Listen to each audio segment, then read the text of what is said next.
En nombre de syndiqués, au regard des autres fédérations, c'est pas une grosse, c'est une fédération importante. Historiquement, dans la CGT, évidemment, la fédération CGT des cheminots a toujours pesé, c'est évident.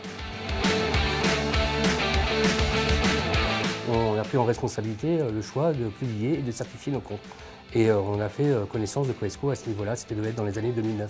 Alors pourquoi Coesco? Parce que évidemment, quand on est confronté à une telle situation, on regarde les entreprises qui ont des valeurs. Et on a pris contact avec la Confédération qui nous a orientés vers Coesco sur le sérieux de cette entreprise. Quand on travaille avec une entreprise et que les relations, le sérieux se passe bien, la qualité du travail est réalisée, évidemment, derrière, il y a des liens qui se créent, des liens humains et ensuite des liens professionnels.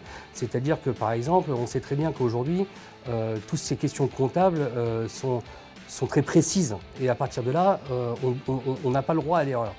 Et Coesco nous permet d'avoir quotidiennement des relations, y compris quand on a les visites du commissaire aux comptes et de leurs salariés. Ils nous alertent aussi des fois parce qu'on peut aussi avoir des choses qui se sont rajoutées, qu'on n'a pas vues et on doit mettre des nouveaux process ou des nouvelles, je dirais, règles comptables.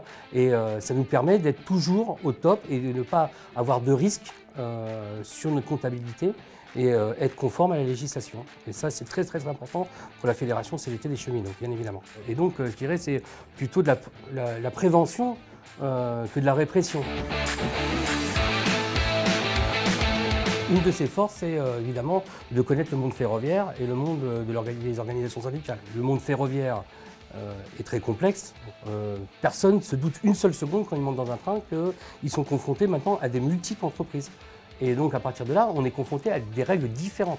Et à partir de là, évidemment, il faut qu'on ait quelqu'un qui comprenne ce qu'on veut dire, parce qu'on a aussi des relations avec des accords avec la SNCF. Et à partir de là, évidemment, on doit avoir en face de nous quelqu'un qui maîtrise le sujet. Parce que si on passe plus de temps à expliquer quelque chose qu'à trouver des solutions, c'est du temps en moins envers les cheminots pour discuter avec eux, pour débattre avec eux.